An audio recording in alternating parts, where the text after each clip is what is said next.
It's a lot easier to drum up support when you're just flatly against something. There is a reason that TLC insisted upon no scrubs and not the implementation of a national registry of potential scrubs, aka busters, that would screen for scrub-like tendencies or affiliations with known scrubs. They knew no scrubs is a lot catchier. And the truth about politics is, it's about showing up.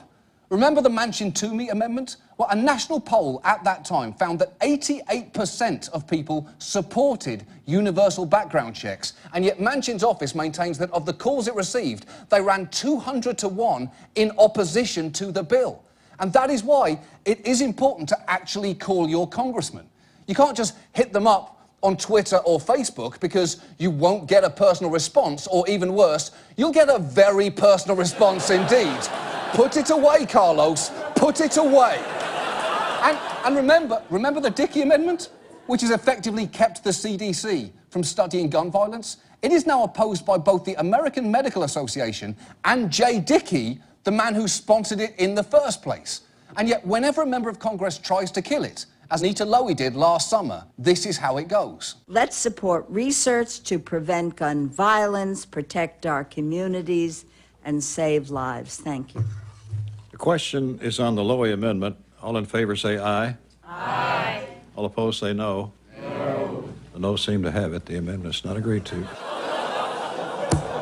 It's like watching a committee of deer voting against investigating the effects of oncoming cars.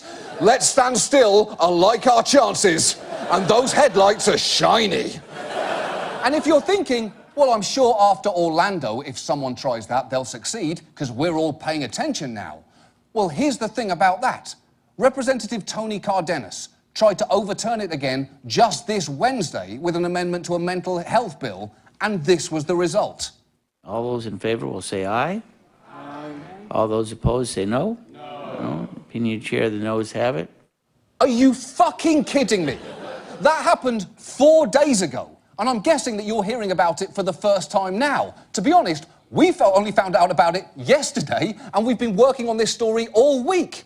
And look, the Dickey Amendment is emblematic of a chokehold the NRA has over even basic gun data, and it should obviously be overturned.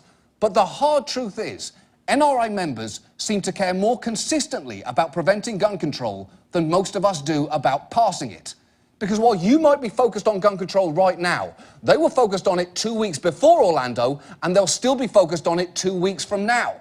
So this is where I would usually say, call your senator and representative and tell them you want to repeal the Dickey Amendment. And you should absolutely do that if you want to, but you are going to need to do more than that. You're going to need to call them again and remind them to repeal it. Then call them on their birthday and say, happy birthday, and also get rid of the Dickey Amendment. Call them on Arbor Day and say, happy Arbor Day, whatever that is. By the way, what's going on with that Dickey Amendment? Call them on days where there wasn't a mass shooting, and I know those days are getting fewer and farther between, and say, hey, it's me again. What the fuck's up with the Dickey Amendment?